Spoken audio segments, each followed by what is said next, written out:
Assalamualaikum warahmatullahi wabarakatuh. Bismillahirrahmanirrahim. Bismillah, alhamdulillah. Wassalatu wassalamu ala rasulillah Sayyidina Muhammad ibn Abdillah wa ala alihi wa ashabihi wa azwajihi wa dhurriyyatihi wa ahli baitihi wa man tabi'ahum bi ihsan ila yaumil qiyamah. Para alim, para ulama, para kiai, sedaya takmir masjid, napa jenenge? Masjid Agung Sleman, Dr. Wahidin Sudirohusodo yang saya hormati, Bapak Bupati yang kita cintai, selamat dan semoga sukses mimpin Kabupaten Sleman. Baru dilantik belum sebulan. Wakil Bupati saya hormati, semoga kuat ngancani Pak Hardo. Pokoknya Pak Hardo Sare jenengan sing melek jaga gawang beserta Ibu Bupati, Ibu Wakil Bupati yang saya hormati, Pak Polres juga baru, Pak Polres Tabes, Pak Nopo nih, Pak Dandim, saya hormati, DPR dan seluruh jajaran Forkompimda, Kandepak yang saya hormati, semuanya,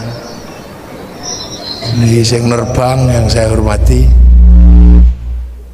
Loh, langsung terbang. Para hadirin wal hadirat yang berbahagia, alhamdulillah, ini peringatan Nuzulul Quran. Jadi istilahnya itu peringatan turunnya Al-Quran. Turun itu pengertiannya dari dulu ya, dari atas ke bawah. Jadi itu turun, jadi Quran itu turun. Nah, istilah Nuzulul Quran itu ya lebih mendekati kebenaran karena turun. Angka terendah itu satu. Nah, dua lebih tinggi dari satu kecuali juara kelas. Kalau juara kelas satu lebih tinggi dari dua.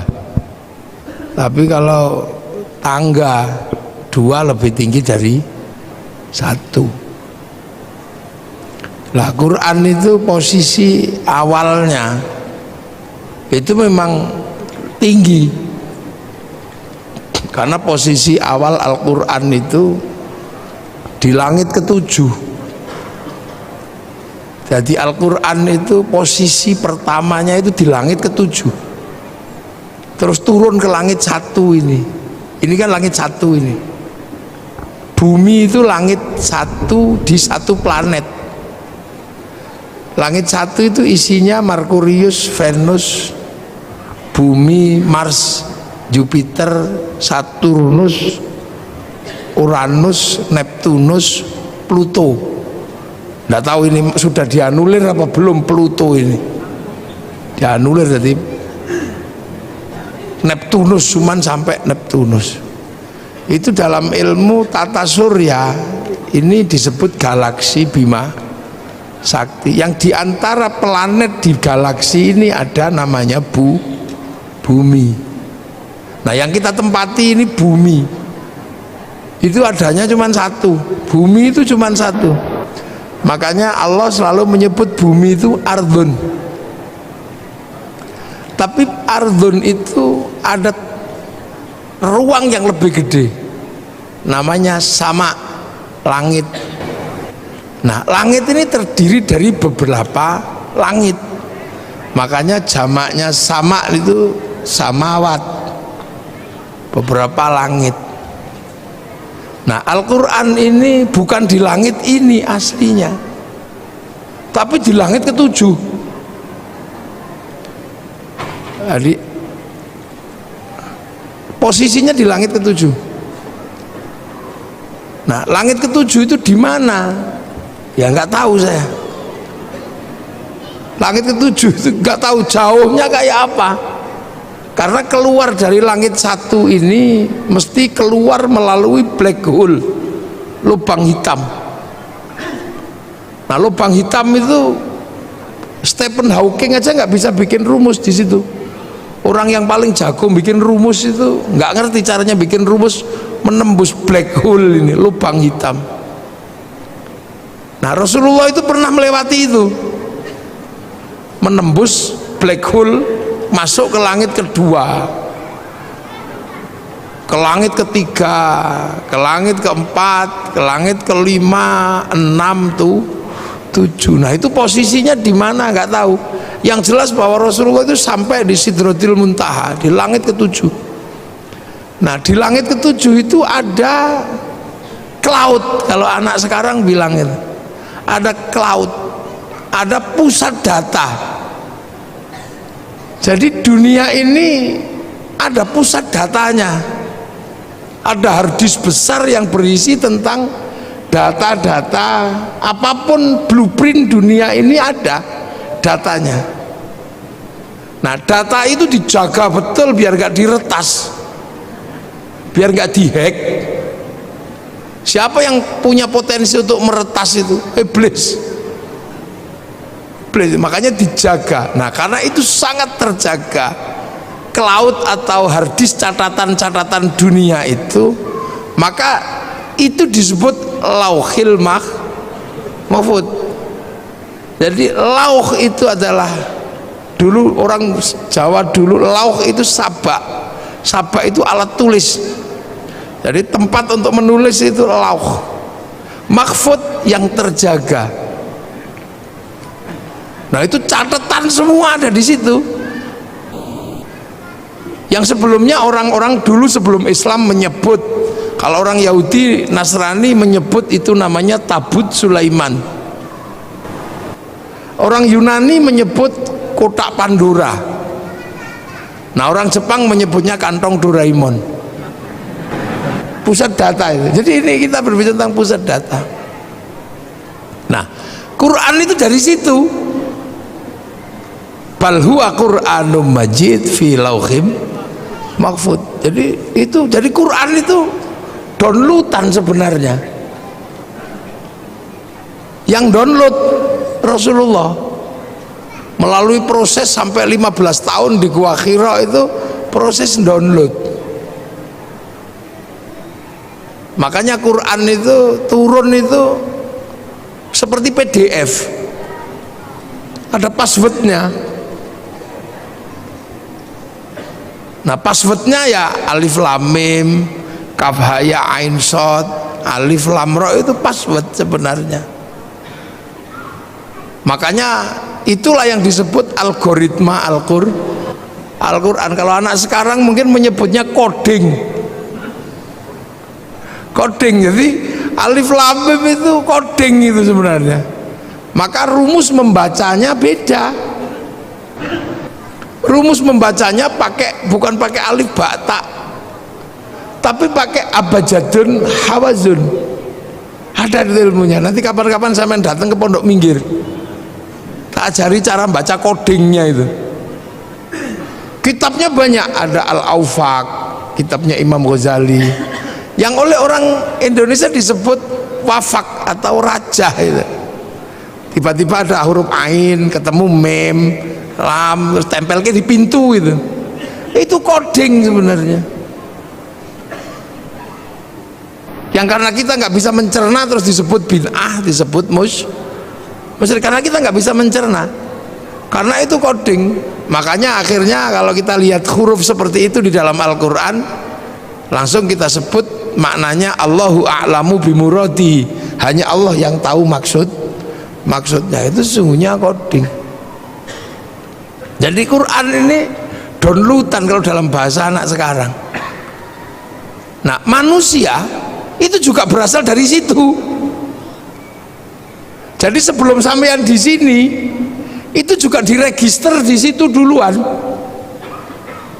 Jadi manusia sebelum fanfukhur ruh, sebelum roh itu tiup ke dunia ini, manusia itu juga diregister di situ. Dicatat dulu di situ, di lauh itu. Ditanya, alastu birabbikum? Kamu lupa nggak kalau nanti kamu tak turunkan ke sana itu, ke bumi yang jauh itu, kamu lupa nggak kalau aku ini Tuhanmu? Sampean semua pernah jawab di hadapan Allah, qalu bala syahidna, ya Allah, saya saksi bahwa engkau Allah. Ya sudah, akhirnya manusia juga diturunkan ke sini. Nah, ketika manusia diturunkan ke sini, terus tiba-tiba ya sama menjadi makhluk bumi. Makanya Quran itu disebut petunjuk. Petunjuk buat siapa? Buat manusia.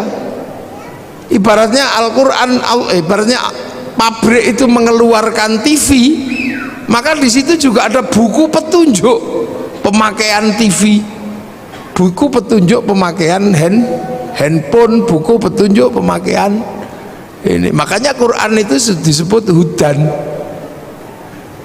disebut petunjuk. Untuk siapa? Lil muttaqin.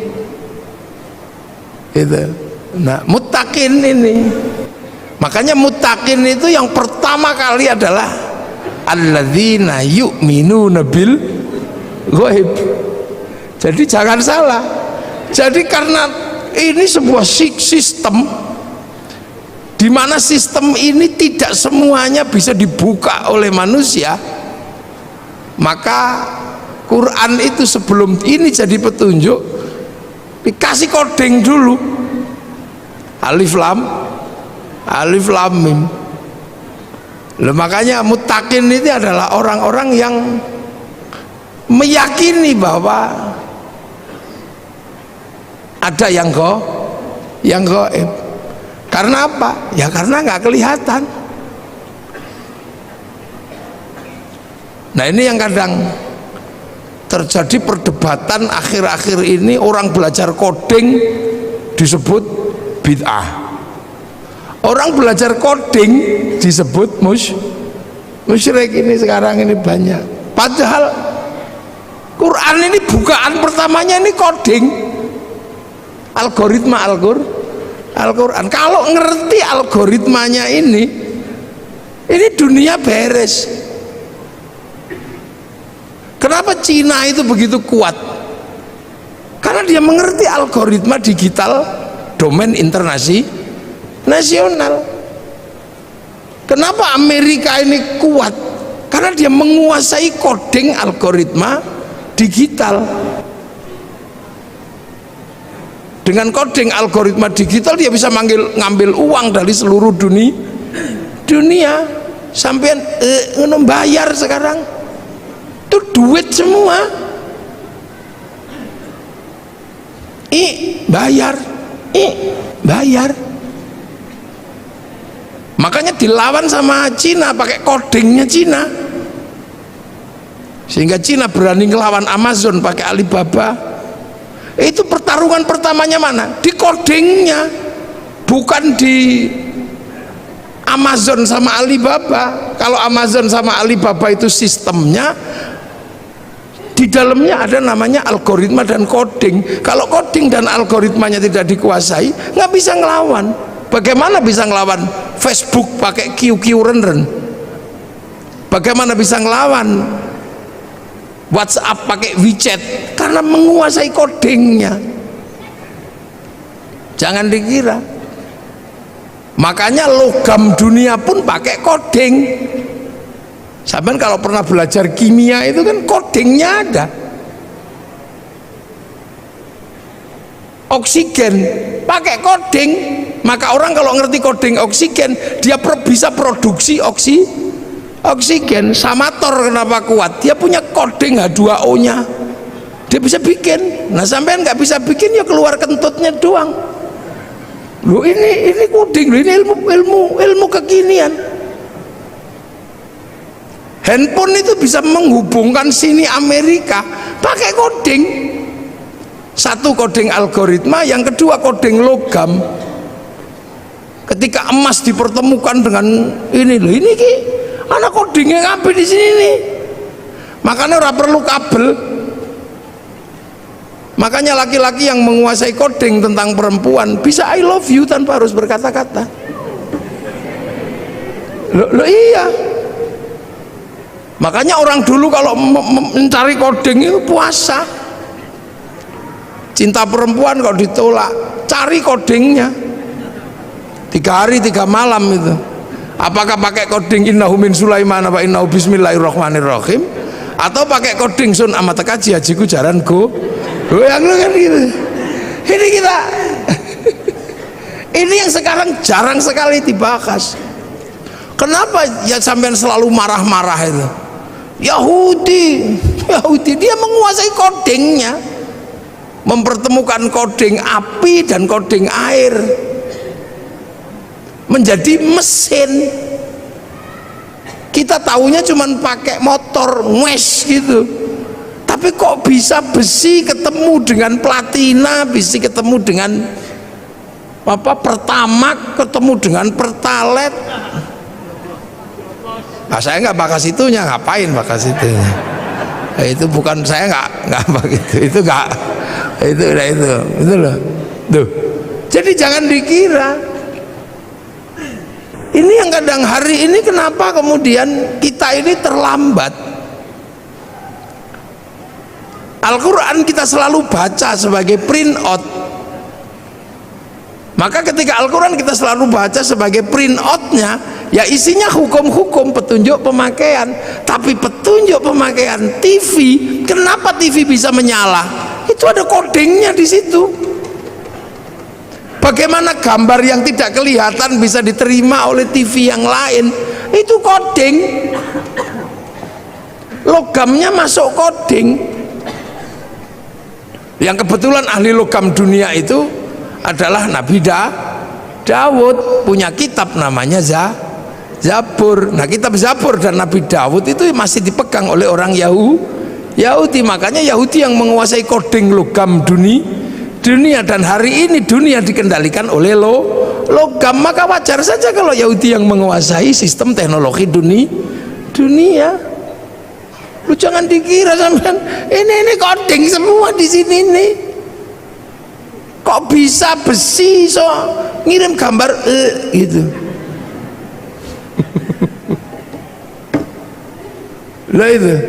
Jadi sampean jangan dikira Facebook ketika dia menguasai codingnya, dia punya uang 200 triliun setiap bulan dari Asia Tenggara. Ayo, judi online, ngeslot itu yang pertama kali dilakukan bikin coding dan algoritma. Bukan bagaimana cara ngambil uang secara manual, pakai coding.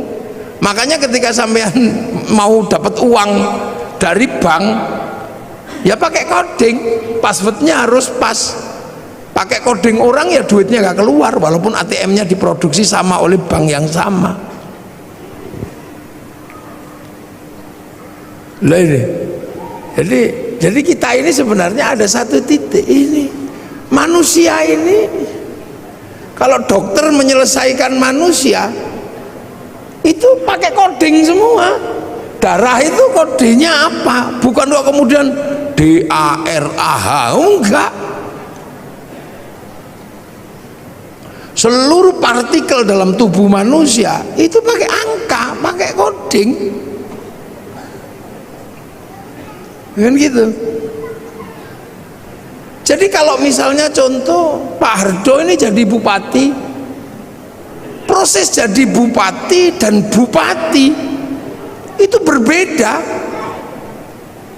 Karena begitu jadi bupati, Pak Hardo dan Pak Wakil ini ketemunya bukan dengan bupati lagi, tapi ketemunya Sleman dalam angka, ketemunya koding-koding semua itu. Tentara yang bagian nembak itu apa itu namanya? Apa? Tentara yang bagian kavaleri? Bukan. Armet itu. Armet itu nggak ada di situ, tembak itu nggak ada. Itu pakai kode-kode semua, angka semua. Jadi jangan dikira. Nah, inilah sebenarnya dari awal itu kita sudah cukup maju sebenarnya diajarkan bahwa Al-Quran ini adalah downloadan. Nah, manusia ini juga produk dari sana, sama-sama dari pusat yang sama.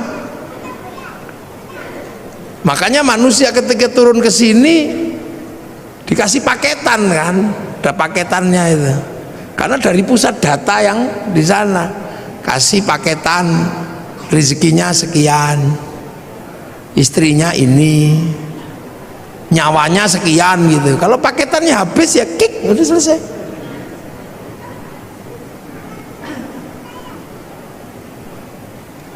Gitu. Makanya pertama kali Quran itu Iqra Bismi Rabbika, memperkenalkan sesuatu yang ada di luar manusia sebagai pemilik semesta.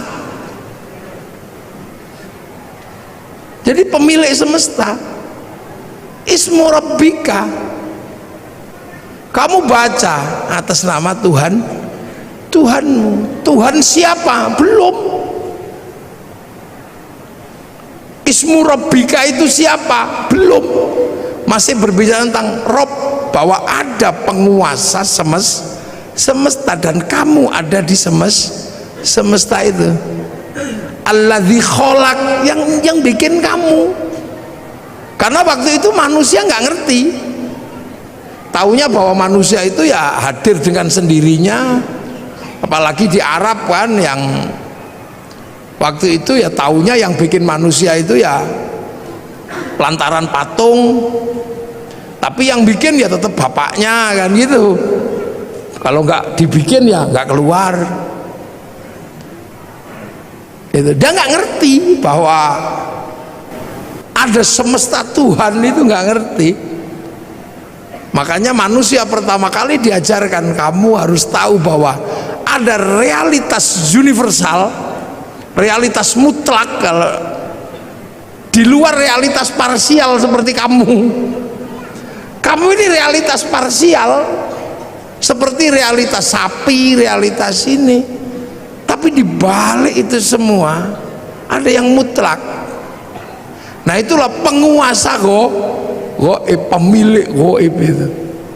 Yang kamu lihat karena kamu nggak kelihatan, atau yang kamu nanti akan lihat tapi hari ini belum kelihatan. Akhirat itu goib karena kamu belum nyampe sana, nanti kamu akan sampai. Sederhana itu aja, ya sudah, kamu bawa, ada yang bikin. Yang kebetulan Rasulullah di Mekah, karena orang Mekah waktu itu sudah nggak ngerti bahwa dunia dan seisinya itu ada pemiliknya. Karena Mekah itu lama ditinggal Nabi. Nabi terakhir di Mekah itu Nabi Ismail. Setelah Nabi Ismail pindah ke Filistin, orang Mekah nggak ngerti Nabi. Wis blas orang ngerti Nabi wong Mekah itu. Makanya disebut fatrah. Jadi nggak ngerti karena sudah lama ditinggal Nabi. Orang Sleman karena nggak pernah ditinggal kiai, ya tahu kiai. Makanya ketika kiai datang ya bupati aja nyambut. Karena Sleman tahu kiai, karena nggak pernah kosong semenjak Islam datang ke sini. Sleman ini selalu terjaga, sehingga selalu ada kiainya. Maka generasi kesekian pun masih tahu kiai, gitu. Masih tahu ulama. Di Irian yang tidak pernah diajarkan tentang kiai, jangan pernah membayangkan mereka kenal kiai. Makanya kalau kiai datang ke sana nggak usah minta disambut, orang sana nggak ngerti karena nggak pernah ada kiai. Sering saya contohkan, mungkin kalau saya di sini orang tahu kiai, saya di Irian dikira tim pemburu babi, ya nggak usah marah, ya nggak usah emosi. Makanya Rasulullah itu ketika harus berbicara tentang Rob itu penuh kesabaran di Mekah itu, karena orang Mekah nggak ngerti. Makanya Rasul nggak suka marah-marah, kamu hancurkan, enggak. Yang tahu Rasulullah itu Rasul itu di Mekah waktu itu cuman Allah, nggak ada yang ngerti. Beda kalau Rasul lahir di Filistin. Filistin itu secara teologi, secara sosiologi, secara antropologi masih ketunggon. Apa ketunggon itu? Masih ditungguin Nabi. Jadi orang tahu Nabi kalau di sana. Kalau di sana nggak ngerti. Kalau Nabi lahir di Palestina gitu enteng, aku Nabi. Oh ya, kamu Nabi. Karena orang lahir di Mekah ngaku Nabi. Makanya orang Mekah nggak ngerti Nabi. Makanya saksinya hanya Allah. Wa kafa billahi syahida, hanya Allah saksinya. Sudah gitu pelajaran Tuhan itu repot bagi orang Arab waktu itu, sulit. Tuhannya Tuhannya kelihatan, patung diajarkan kepada Allah yang tidak kelihatan. Robnya banyak diajarkan Rob satu, Tuhan satu, susah. Kalau beribadah susah lagi, suruh wudhu. Wudhu itu susah bagi orang Arab karena pakai air. Air itu bukan budaya Arab, karena di Arab nggak ada air, diminum aja susah kok suruh wudhu, apalagi suruh jinabat, tambah susah lagi. Kalau seandainya budaya air itu di Indonesia gampang. Makanya kalau sesuai budaya Arab mestinya toharo itu hanya sampai di tayamum, di debu. Jadi Islam itu bukan Arab sentris, karena pelajaran dasarnya sangat berbeda dengan budaya Arab. Jadi Islam itu sangat berbeda yang diajarkan Rasul dengan budaya Arab. Orang Arab nggak ada air, diajari pakai air. Sudah tahu makanan itu susah, tiba-tiba disuruh sedekah, disuruh zakat. Orang Arab itu cari makan susah, harus berburu. Makanya orang Arab itu kalau berburu saudaranya harus banyak. Kalau berdagang kafilahnya harus banyak. Kafilah yang saudaranya nggak banyak diajar sama kafilah yang mayoritas mate. Makanya orang Arab itu saudaranya harus banyak. Makanya tradisi orang Arab itu seneng ngitung saudara. Saudara bin ini, bin ini, bin ini. Untuk apa? Membangun komunitas. Karena sistem survive-nya orang Arab adalah komunal. Nek kekuatannya sedikit kalah sama suku, dikit kalah. Begitu berebut air gitu, saudaranya cuma 5, ditabrak yang saudaranya 20, hilang. Sementara cari air di tempat lain susah. Ada pohon satu tiba-tiba berteduh di situ enak itu, kedatangan suku yang lebih besar ditabrak habis. Makanya mereka harus punya suku yang besar. Makanya orang Arab itu punya tradisi ngitung saudara, ibin al. Lah orang Jawa ya nggak terlalu ngitung, dipecat sama saudaranya yang ini hidup di sebelah situ hidup. Makanya orang sini itu kampungnya banyak. Karena apa? Hidup dimanapun bisa. Di lereng Merapi ya hidup, di pojok minggir ya hidup. Di mana aja hidup orang Jawa itu. Hidup sendiri itu hidup. Berdua gitu sama istrinya. Hidup di mana? Hidup cari air nggak susah, cari makanan nggak susah. Di Arab nggak bisa. Begitu ada sumber makanan, yang berebut di situ banyaknya luar biasa. Makanya orang Arab harus punya saudara banyak.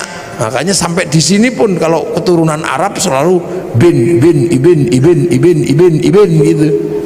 Kalau di sini nyaman, nggak boleh ngambil air di situ, bikin sumur di sebelahnya, ada sumbernya.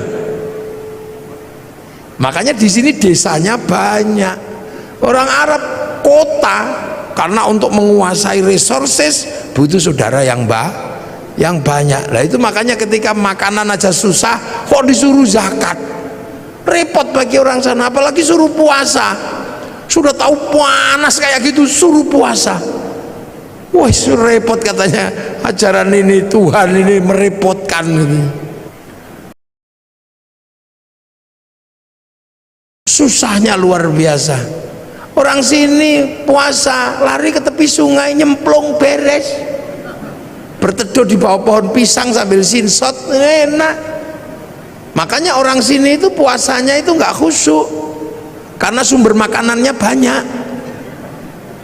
Orang Arab kalau puasa khusyuk karena keluar rumah lihat padang pasir. Siapa pengen makan padang pasir? Makanya orang sini kamu daripada keluar rumah lihat jambu, lihat apa, daripada itu mending tidur.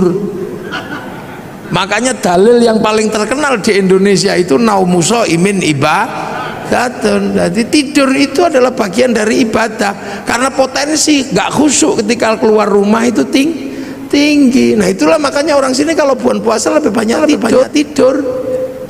Nah, akhirnya susah nyarinya karena tidur.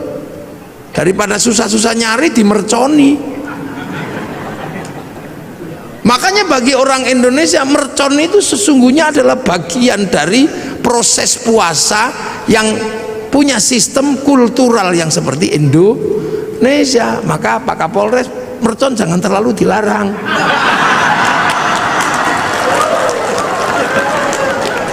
Loh ya kan, ada bagi lo ini budaya masing-masing sama. Orang Arab itu kalau zuhur asar satu-satunya tempat yang besar itu masjid, dan senang berkerumun. Makanya setiap waktu sholat mengumpulkannya nggak susah. Nah orang sini di rumahnya nyaman, di sawahnya nyaman, sehingga waktu sholat lebih banyak tercecer di rumah, tercecer di sawah. Orang sana pasti langsung datang ke masjid. Karena apa? Pusat komunal itu masjid. Makanya kalau di sana Allahu Akbar sudah di dalam masjid. Wong sudah nunggu semenjak sebelum sholat. Lah di sini nyaman di sawahnya, nyaman di kebunnya, makani bebek. Ya makan nunggu masjid itu. Sambil nunggu Robana ya Robbana, sambil nunggu karena nyaman di tempatnya masing-masing. Speakernya harus tinggi biar denger. Nanti datang satu malah rokokan depan masjid. Ya yang sabar. Makanya ada pujian tombo ati wong wis pegel nambah niatine dhewe ra kata. Ini menghasilkan sistem sosiologi agama. Antropologi agama itu muncul dari situ. Begitu udah nggak tahan karena terlalu lama, baru diuruki anjang jeruan teko. Ini sistem sosiologinya. Makanya puasa di sini nyaman, orang tidur ngorok gini, lihat matahari nggak kayak orang Arab. Orang Arab matahari keluar nampak karena apa? Padang pasir. Orang sini baru bangun nggak akan lihat matahari, kehalang Gunung Merapi, kehalang bambu, kehalang apa. Makanya biar nggak kebablasan ada tarhim, imsak, siap-siap, hati-hati kebablasan. Terlalu malam nyenyak tidur dibangunkan pakai tokrek sahur, nyaman orang sini tidurnya. Sahur ora sahur sakarepmu. Loh. Jadi proses di sana ini berbeda. Makanya ketika ajaran itu masuk susah. Apalagi haji. Haji itu bagi orang Arab itu masalah. Kalau nggak saking kuatnya ajaran keyakinan. Apa? Tawaf. Satu kalau musim panas Yang kedua, syahwat. Orang Arab itu kalau lihat kaki, tangan dan muka, wah itu syahwatnya luar biasa. Sementara kalau tawaf, ini muka harus dibuka. Betapa kita bisa melihat orang-orang yang indah di sana. Sementara pada saat yang sama, yang laki-laki disuruh pakai baju, nggak boleh dijahit. Coba kalau mau ndablekan tinggal wes gitu aja. Ini sosiologi agama. Makanya Islam itu ja'a ghoriban wa sayaudu ghoriban, asing dan akan pergi dengan asing. Loh, makanya Islam itu pertama ya wa kafa billahi syahida Muhammadur Rasulullahnya Allah yang tahu. Sampai kemudian orang Arab ada yang bisa menerima. Nah, itu yang disebut walladzina ma'ahu, orang yang bersama Rasulullah, para sahabat. Makanya sahabat itu ya orang Arab, karena Islam itu turun di Arab. Sahabat ya Abu Bakar, Umar, Utsman. Nggak ada sahabat namanya Joni gitu, atau Hardo, itu nggak ada. Ya Danang, Edi, ya nggak ada. Wong itu baru terjadi proses di sana.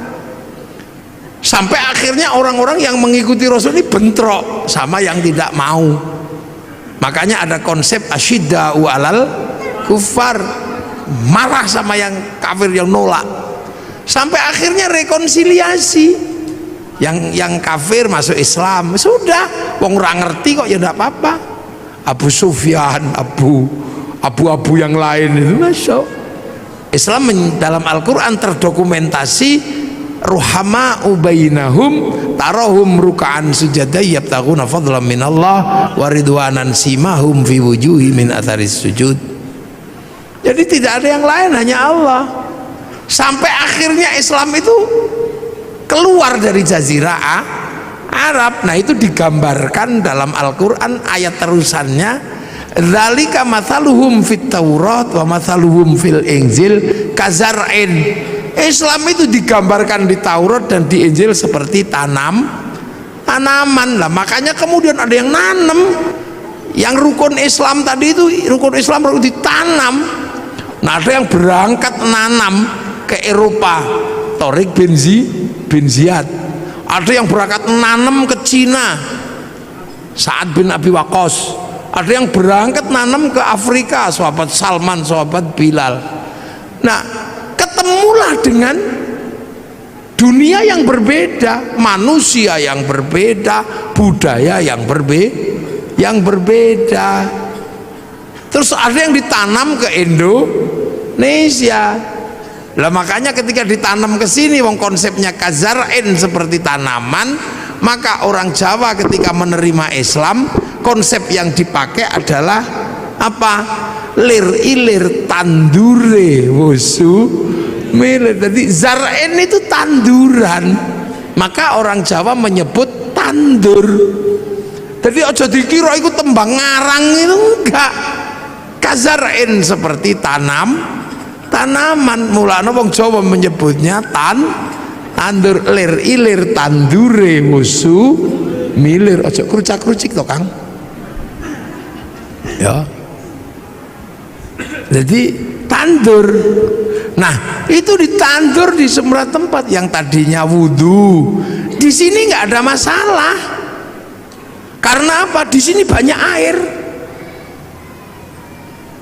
Itu sholat nggak ada masalah di sini, karena orang sini wis dari pelajaran dasar Tuhan itu juga nggak kelihatan. Tan kenoki noyongo apa laisa kamitslihi syai'un. Suruh puasa ya seneng orang sini, apalagi orang sini hobine poso. Karena dulu orang sini mengenal istilah upawasa. Upawasa itu nggak makan, nggak minum, nggak menyentuh perempuan, persiapan muksa. Makanya bahasa Islam syahrul Ramadan kok nggak makan, nggak minum, nggak menyentuh perempuan seperti upawasa, maka syahrul Siam disebut bulan puasa karena ditanam di sini. Sholat ya ditanam di sini, sembahyang Allah tanam sini pengiran, saya ini mestinya syaikhun ustadzun, tanam sini dadi kiai, ya kudu trimo jejeran karo kebo Kiai Slamet, tombak Kiai Pleret, musola langgar, Allah pangeran, malah ono sing ngarani sing ngecat Lombok. Ya itu biasa. Sampai hari ini sing teko dhisik Honda, ya walaupun RE King ya tetap disebut Honda, karena yang datang pertama Aqua, maka Ades pun ya rela disebut Aqua, nasional disebut Sanyo, seluruh pembalut ya Softek. Ya ini kan ini namanya sosiokultur. Jadi jangan dikira agama itu tidak, karena dipakai manusia punya budaya, punya pengetahuan. Ya kan, begitu ditanam di sini orang nggak boleh lagi ribut masalah jenggot. Karena apa? Manusia sini rasnya mongoloid. Ras mongoloid tidak punya jenggot. Kalau ras Semit, bangsa Arya punya jenggot. Makanya sahabat dan orang Arab sampai sekarang masih punya jenggot seperti Nabi, karena bangsanya sama. Maka jangan ribut di negeri dengan ras tidak berjenggot. Sampai sekarang di Arab bisa nyuntur Rasul makan pakai 3 jari, bisa wong kurma. Lah tekan kene soto ya ndak bisa. Sampai sekarang di sana jubahan masih bisa, karena kultur dan geografinya masih sama. Orang sini pakai jubah ya nggak bisa nanam padi. Makanya jubah baju syar'i dipotong. Potongan baju syar'i namanya syar'un.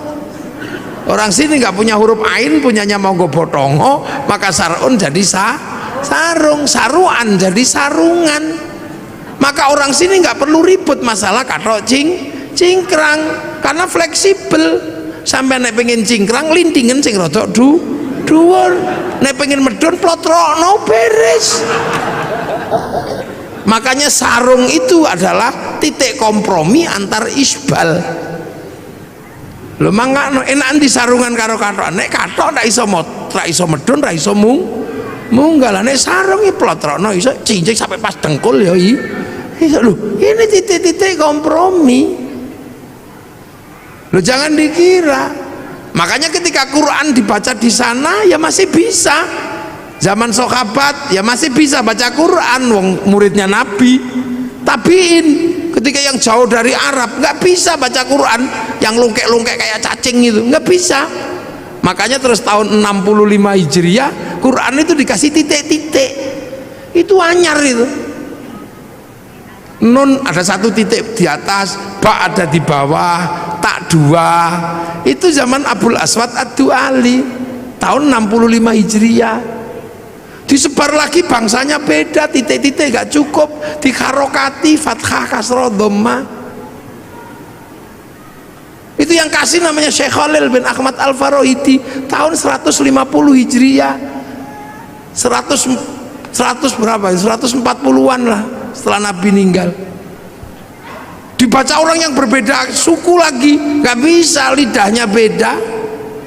Orang Jawa alhamdulillah ya alkamdu, nggak punya hak, punyanya Hono Coroko.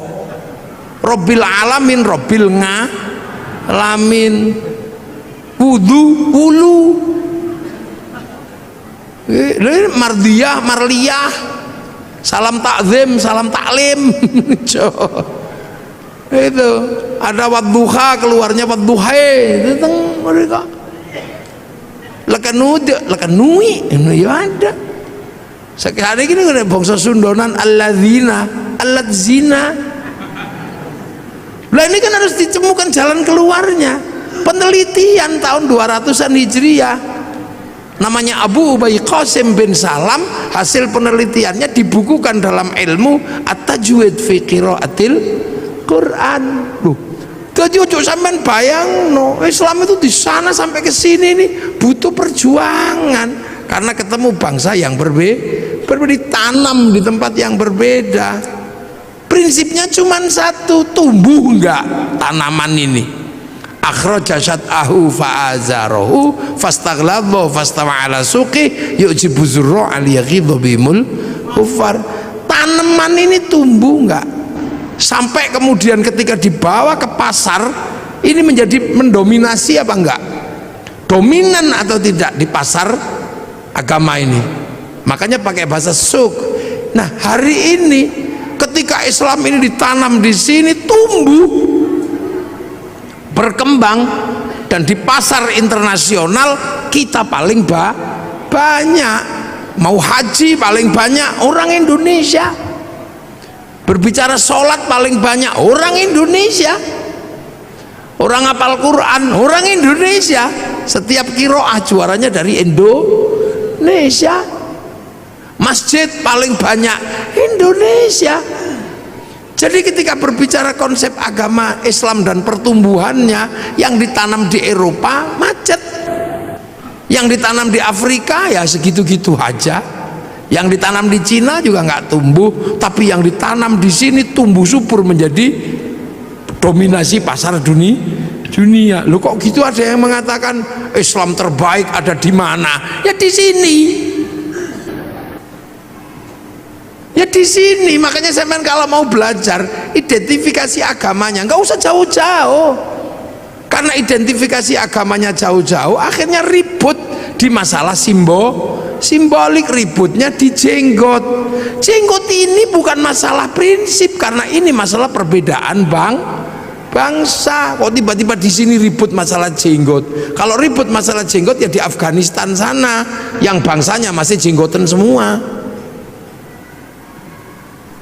Tiba-tiba di sini kok ribut masalah pujian. Tiba-tiba di sini ribut masalah gedek-gedek di zikir.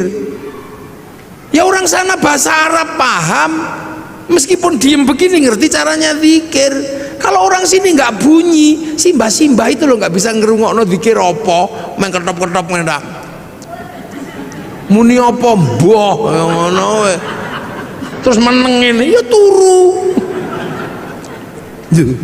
Ini problem sosiologi, agama, antropologi. Jadi akhirnya Islam sekarang ini berdebat terhadap sesuatu yang sebenarnya sudah lewat. Udah lewat masanya. Coba sampai delok persoalan tumpeng. Persoalan tumpeng aja ribut. Loh ini kan persoalan makanan. Sampai nggak ribut orang Arab ingkunge iki onto. Napa sampean ribut ingkung pitik? Wong Yaman ingkungnya wedhus. Sama delok itu Raja Salman kalau menyambut tamunya makan bersama, ingkungnya unta, Pak. Lengkene wedhus sing 20.000, pitik sing 20.000 sampean ribut. Soalnya nopo nek wedhus larang, makanya di sini cukup pitik, murah, ndoke akeh. Loh, kita akhirnya kan ribut masalah sesuatu yang sebenarnya udah nggak perlu diributkan. Ribut masalah ngadep kiblat, fawalli wajhaka syatrul masjidil haram, ngarah-arah tok lho. Lapo sampean ribut pokoke anggere madhep rono ngene, Allah akbar, wis ini wajhatu wajhiya. Wong pancene ado, sinyale kadang ilang. Allah iki mau wis merem-merem ini wajah tuh, wong pancene online ayo sinyale ilang. Wong pemancar utamanya neng Mekah kono lagi, ini cuman pemancar lokal. Begitu ono ting ting ting bakso ya wah begitu melek sarungnya bolong. Udah lagi itu gak usah ribut masalah ngono kuwi. Kita suka ribut sekarang terhadap sesuatu yang sebenarnya tentang Allah, apa Allah ngene. Lah nek Kanjeng Nabi kalau di atas unta gini wong wis ketok teko nguri. Nek pengimamane agak rendah gini supaya ketok teko mburi. Ini kan problem-problem yang sudah terjelaskan. Jadi karena ditanam di sini ya pakai sini.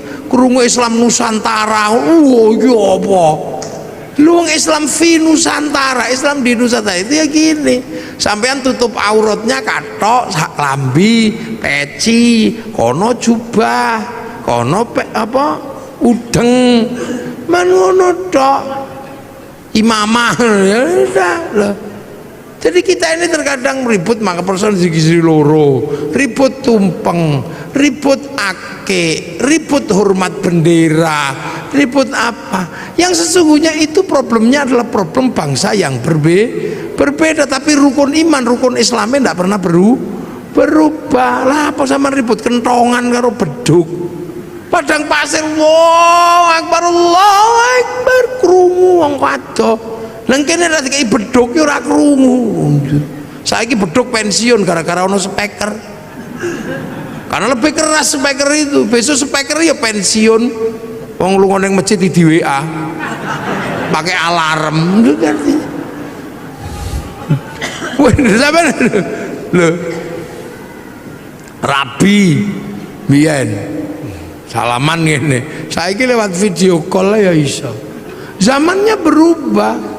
Dhisik wong Jawa sing paling sakti iku sing nempiling semaput. Ini sakti.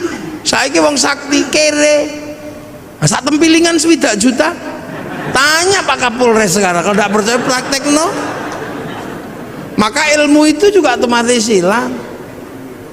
Dhisik orang sakti itu ketika ngelirik wong wedok I love you, poso pitung dino pitung bengi. Saiki lho urung poso, kelewatan Avanza, wis I love you. Cinta tumbuh bersama Avanza. Jadi loh, ini problem-problem yang berubah. Sampeyan arep meksa ndelok TVRI flora dan fauna, pengen terus kucing Afrika, ini sudah berubah. Saiki neng kene sampean buka apa ono. Ora perlu ngenteni sedina terus dinteni wis mertune Pak Harmoko, ngono ndak perlu. Nah, jadi bupati pun harus begitu. Kita ini bangsa. Makanya sekarang Sleman lagi masalah sepak bola itu. Lah ya, Pak Bupati harus tahu sepak bola ini rasa ngoyo.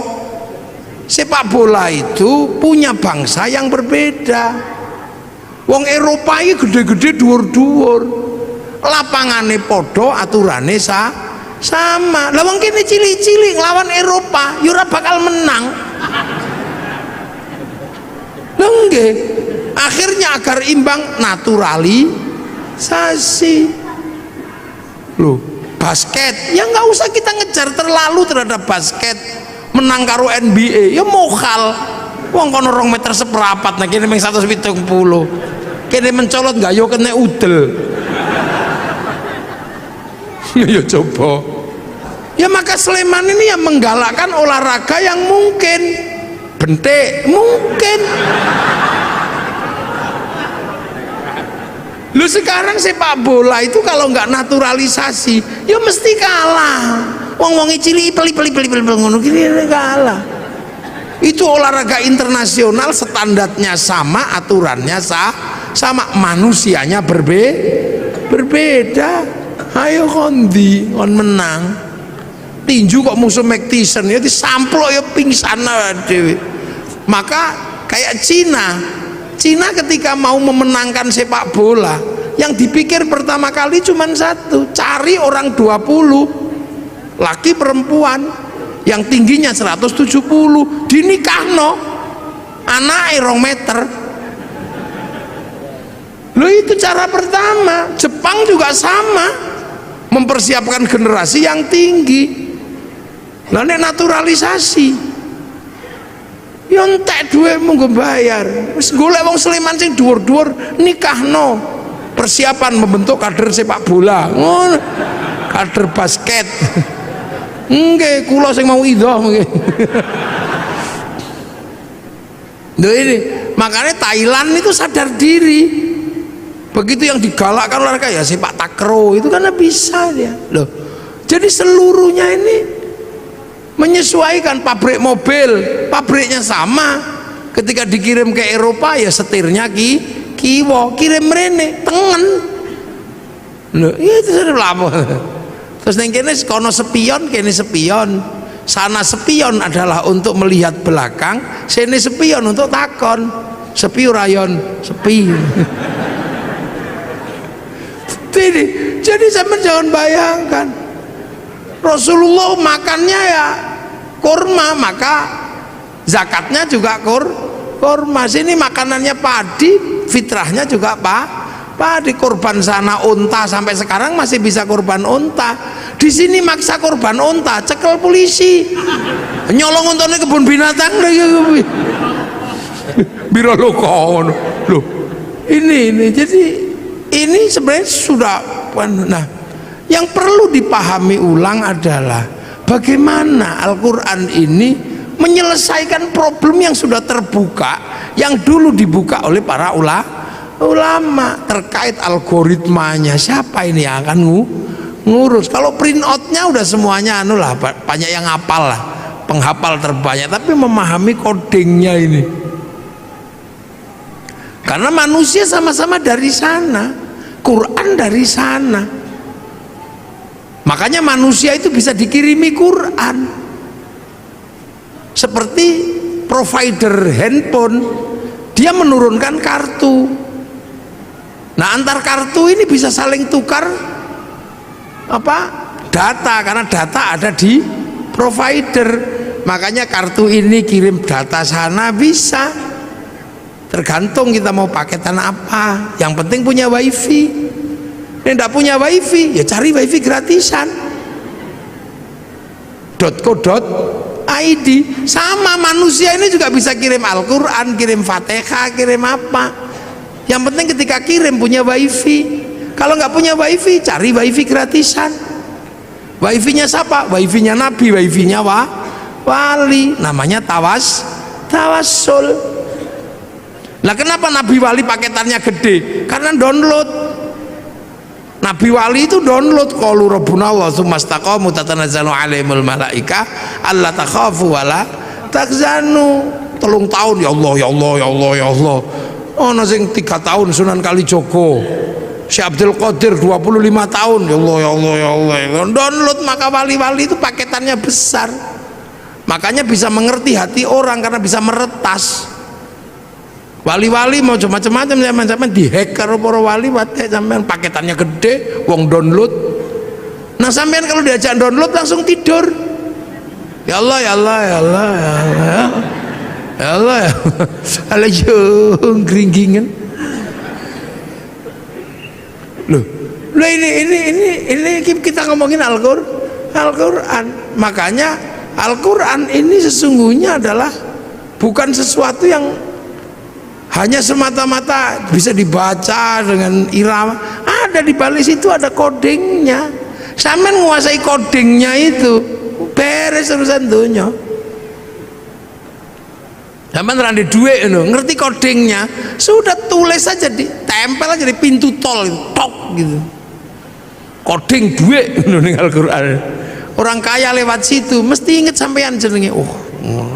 Tak tulis coding prek, muafik ngono yo elek kok iki. Mulane wong biyen ana angel di coding wis rampung. Ngono terus diarani klenik ngono kuwi yang itu ya salah. Padahal zalikal kitabul la raiba fi, pertama niku hudal lil muttaqin alladzina yu'minuna bil ghaib. Nah saiki anggar krungu ghaib ngono gudiken. Lupa dah Al-Quran itu ya butuh pertama kali ya kok gaib. Makanya ada orang belajar ilmu hizib, ilmu mahabbah, ilmu apa itu karena apa? Bahwa jangan sampai gaib itu menjadi pemikiran tok, tapi dia harus menjadi experience of religion, pengalaman keagamaan. Makanya ono sing sampai jerokno zikir gitu, ya Allah ya Allah ya Allah ya Allah ya Allah ya Allah gitu. Nah, untuk itu semua ya men harus ngerti donya niki ana sing duwe sapa? Rob, pangeran. Nah, ismu rabbika iku sapa ae, sapa apa jenenge pangeranmu. Makanya Quran pertama kali Fatihah. Fatihah itu bunyi pertama apa? Bismillahirrahmanirrahim. Sebut asmane Gusti Allah. Nah, ismu rabb iku sapa ae? Ya 99 itu walillahil asmaul husna fad'uhu biha. Makanya ada orang yang seumur hidupnya cuma nyebut-nyebut tok, ya Allah ya Allah ya Allah ya Allah ya Allah ya Allah ya Allah. Loh, perintah pertama sebut asma Allah. Sebut. Ndas wong ra iso muni diajari apa? Gede-gede, ya Allah, ya Allah, ya Allah, ya Allah. Tangan nggak bisa bunyi cekeli tasbih, bokong nggak bisa bunyi suruh duduk, kaki nggak bisa bunyi suruh sila, supaya semua bisa menyebut asma Allah. Dok subhanallah, pecak telek masya Allah, ngelunggui udut iya Allah. Ini kan pelajaran dasar, sebut asma Allah. Makanya kalau ada orang gedek-gedek, oh coba lono, kan itu mengajari kepalanya agar bisa mengenal Allah. Nek ana wong nyekel tasbih, oh coba lono, karena mengajari tangan menyebut asma Allah. Nek ana wong sila, coba nesoni, itu kaki sedang diajari menyebut asma Allah. Nah nanti kalau semua asma ini sudah kamu sebut, hatimu akan apa? Tumbuh, nyumber itu apa? Nyumber itu akan keluar apa? Ar-Rahman. Kamu akan tahu semesta Tuhan bahwa Allah itu penuh belas kasihan. Ar-Rahman kang welas asing dalam dunia lan akhirat. Jadi sesuatu di dunia dan di akhirat itu dapat rahmatnya Allah. Makanya sampean nggak usah marah sama orang. Cina, ini lo Cina itu neng dunia, berarti oleh welas asih Gusti Allah. Makanya orang Islam itu bisa berhubungan sama Cina dengan inten. Kapan? Ya ketika sholat. Orang sholat pasti berhubungan sama Cina secara inten. Kenapa? Karena sholat itu nutup aurat. Tutup aurat itu kain itu urusannya pabrik kain. Nah pabrik kain itu sing duwe Cina. Mula aja ngamukan karo Cina ne lunga udah. Loh, ini dunia ini nggak ada yang berdiri sendiri. Ngaji malam hari ini Jepangnya ra teko, mike teko. Sampean wudu itu urusannya sama air, tapi air diurus sama pipa sanyo diurus Mas Pion. Sampean ra entuk ngamuk pabrik. Lunga haji pesawat dae wong Yahudi mati sampean nglangi. Loh, makanya Ar-Rahman ini meletakkan manusia hidup penuh kasih sayang. Karena apa? Saling melengkapi. Itu kurikulum dasar menjadi manusia yang integrated. Makanya kiai-kiai nek pokon maca Fatihah bismillah ilang karena sampai kehilangan bismillah, dia akan kehilangan kurikulum dasar menyebut asma Allah. Mulane wong nek maca Fatihah kok bismillah ilang, dia nggak punya kurikulum dasar menyebut Allah. Begitu ra duwe kurikulum dasar menyebut Allah, ya kaku. Makanya wong nek maca Fatihah bismillah ilang, keras. Dikit-dikit marah. Nah ini di sini ini sebenarnya adalah pembelajaran dasar. Nah, hal-hal seperti ini kadang tidak disampaikan. Karena apa? Ini butuh konsekuensi logis. Konsekuensinya apa? Harus ada laboratorium Al-Quran misalnya. Depak Sleman harus membuat laboratorium untuk belajar coding Al-Quran. Itu Depak harus tanggung jawab. Kalau Depak tanggung jawab, ya bupati harus biayai.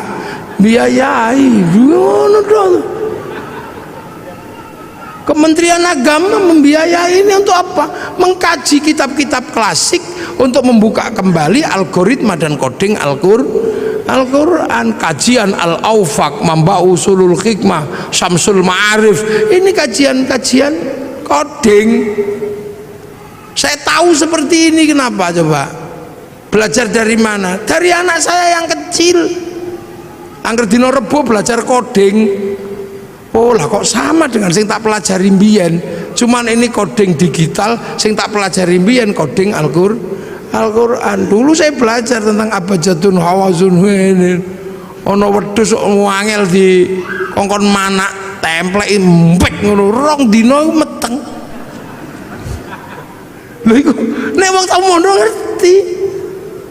Wong ra manak-manak ngono dikai coding wetenge templeki pluk ngono. Oleh 2 wulan ngono wis mandeg. Lha iku mbiyen makane kan ada raja-raja itu coding sebenarnya. Oh begitu delok lho kok padha karo sing diajari anakku. cilik belajar coding ini sama, cuman itu coding ABCD, kita coding Arab. Lah itulah makanya Indonesia ini nyimpen data besar juga nggak bisa, karena coding kita nggak punya, huruf kita menggunakan huruf ABCD. Cina bisa karena codingnya huruf dia. Bisa karena apa? Coding huruf kita menggunakan huruf ABCD, huruf Eropa. Coba disepakati coding kita huruf Jawa gitu misalnya, terus passwordnya Belgedes kira-kira. Tapi untuk kebutuhan itu butuh laboratorium besar. Jadi Pak Sidik harus membahas itu nanti, ajukan anggarannya kepada Pak Bupati. Boleh golek piye wong bupati kok kangelan. Iya, apakah Pak Bupati nanti golekne nang Merapi apa nang endi ya karek kondo ngono ae to. Untuk bikin laboratorium bagaimana belajar coding Al-Qur'an. Wong kitabe ono kok. Jadi ojo MTQ tok sing diurus itu, codingnya juga harus diurus itu. Algoritmanya itu mesti diurus. Karena insya Allah kalau kita ketemu coding-coding itu, ilmu pengetahuan terupgrade dengan sendirinya. Iki lho metu iku kok coding iki. Ya angka-angka semua iki dadi duwe kabeh lho iki.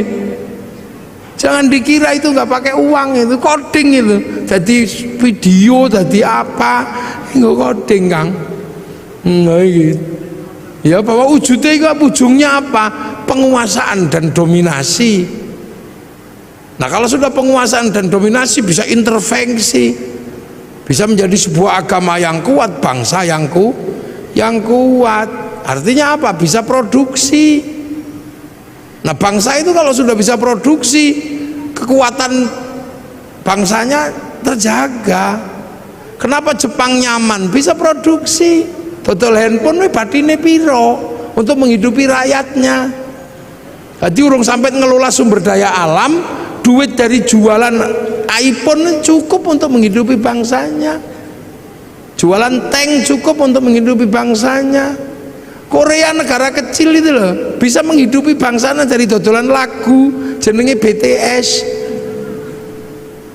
Loh, saya ini generasi zaman old ya. Masih ingat betul bahwa tahun 91 kalau nggak 92 itu konser terbesar di dunia itu Metallica di Moskow. Terjual tiketnya 6 juta tiket. Itu sampai sekarang belum pernah terbayangkan akan terkalahkan. Begitu Covid diajar karo BTS kalah. Sekali konser itu berapa? 100 juta orang yang nonton. Itu daring. Seminggu 4 kali, sebulan 16 kali. Tak hitung dalam waktu 1 tahun pemasukan dari BTS untuk Korea 2.500 triliun. Total ceng ngono tok. Amerika dapat pemasukan dari Facebook dan dari apa? WhatsApp itu. Mei bayar, ngono bayar. Paling tidak per bulan 200 triliun. Nah sampeyan dodol apa? Geblek. Loh, ini penguasaan dunia, jadi aja mbok kira dunia ini. Sampeyan selalu membayangkan APBD, APBN, tapi sektor informal yang dunia sudah bergerak nggak tergarap. Sampeyan malah mikir gawe biro umroh. Jadi sektornya tetap sektor manual, yang hitungannya hitungan analog, bukan hitungan digital. Pernah enggak terus tiba-tiba kaum muslimin ini berpikir sholat Jumat digital online malah tadi masalah. Imamin yang Surabaya, makmumin anak Sleman yang pinter-pinter kumpulin semua. Wong Sleman ini gudangnya wong pinter, kampus UGM, UPN, UIKIP jadiin satu, IAIN wis ngono mbakaso. Mungkin nggak bertarung di dunia digital pakai coding ngopo iso. Loh, ini duit, ini penguasaan itu. Sampai nojo bayangno. Makanya negara-negara yang bangkrut itu negara apa? Yang nggak bisa ngerespon. Coba saiki Meng dodol BTS ceng ceng ceng ceng ceng ngono setahun sakmono. Ya itu sistem. Gojek iso ngalahno Bluebird yang armadane triliunan, meng nganggo coding laptop loro tok. Sampeyan bayangno Bukalapak bisa mengalahkan apa di bursa ngalahno gudang garam sama jarum itu. Meng Bukalapak butuh laptop loro. Nah ini, Al-Quran itu punya coding-coding seperti ini. Ayo kapan Sleman gawe laboratorium? Apa dikilen ning Pemkap, apa dikilen ning pondok, rapopo? Lumayan aku lah. Nah neng gawe ning Pemkap ya tidak apa-apa, cuman kan pembiayaannya terlalu gede. Karena kalau di Pemkap itu sing biayai bupati, jadi mesti hitungannya wah rada gede. Nah ning pondok kan gratisan. Loh, tapi memang harus ada laboratorium itu. Ngitung nanti kita bisa kita uji dengan teknologi digital antar frekuensi itu apa sih? Apa ini antar frekuensi? Kita buka itu fikulubi marodun itu apa kodingnya?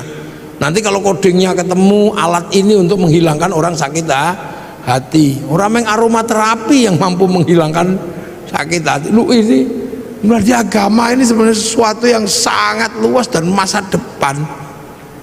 Makanya hari ini hampir seluruhnya teknologi ini kan teknologi langit yang dulu pernah dijalankan oleh Rasulullah lewat Isra Mi'raj. Nah ini penting untuk dikaji secara bersama-sama, dan inilah sebenarnya harapan besar bahwa Al-Quran pada suatu saat akan mencetak orang-orang masa depan. Jadi Islam itu nanti punya orang masa depan yang mampu memecah kode-kode dunia. Neng itu kapan terjadi, tapi pasti terjadi. Karena akan muncul orang itu. Siapa? Ya orang yang bisa memecah kodingnya langit dan bumi. Karena itu nanti ada orang itu ada nanti. Ini saya kira tumbuh kapan? Karena orang itu sudah disebut di dalam Al-Quran bahwa nanti pada suatu saat akan ada orang yang mampu memecah koding-koding dunia ini. Jadi dalam penciptaan langit dan bumi akan dipecahkan rumusnya oleh ulul albab. Inna fi khalqis samawati wal ardi wa ikhtilafil laili wan nahari la ayatil li ulil albab. Jadi ada nanti itu orang namanya ini pemecah koding.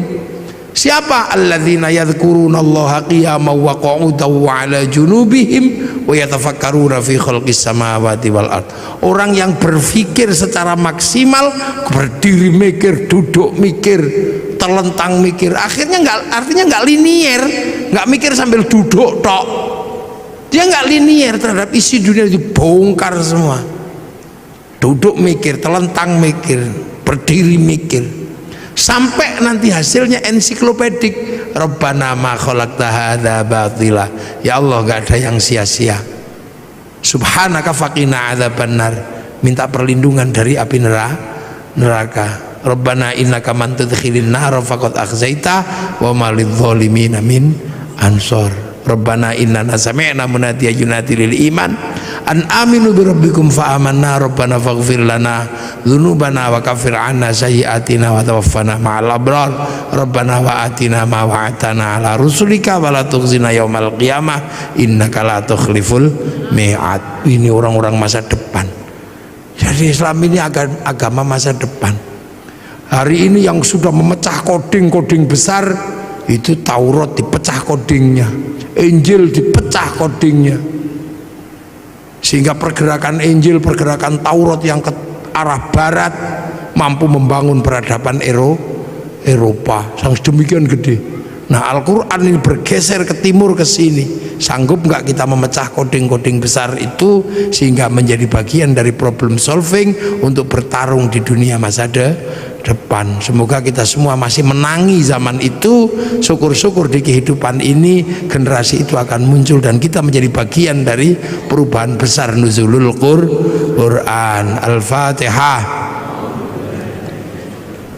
Rabbil alamin arrahmanir rahim maliki yaumiddin iyyaka na'budu wa iyyaka nasta'in ihdinas siratal mustaqim siratal ladzina an'amta 'alaihim ghairil maghdubi 'alaihim waladdallin amin. Bismillahirrahmanirrahim alhamdulillahi rabbil alamin hamdan na'imin hamdan syakirin hamdan yuwafi ni'amaka wa kafi'u mazida ya rabbana lakal hamdu kama yanbaghi li jalali wajhikal karim wa 'azimi sultanik. Allahumma iftah 'alaina futuhal 'arifin Allahumma iftah 'alaina futuhal 'arifin Allahumma iftah 'alaina futuhal 'arifin bihikmatika wansur 'alaina rahmatak wa dzakirna wa nasina ridhaka ya Allah ij'al auladana dzurriyyatan minal khair al-ibadal qur'an wa sunnah qiyamah wa muslimin qasidana maqasidul akhirah wa rizqan halan bi nasna abaina ummatina min syekh masyayikh jamil masyayikh wal muassis Sulaiman ya Allah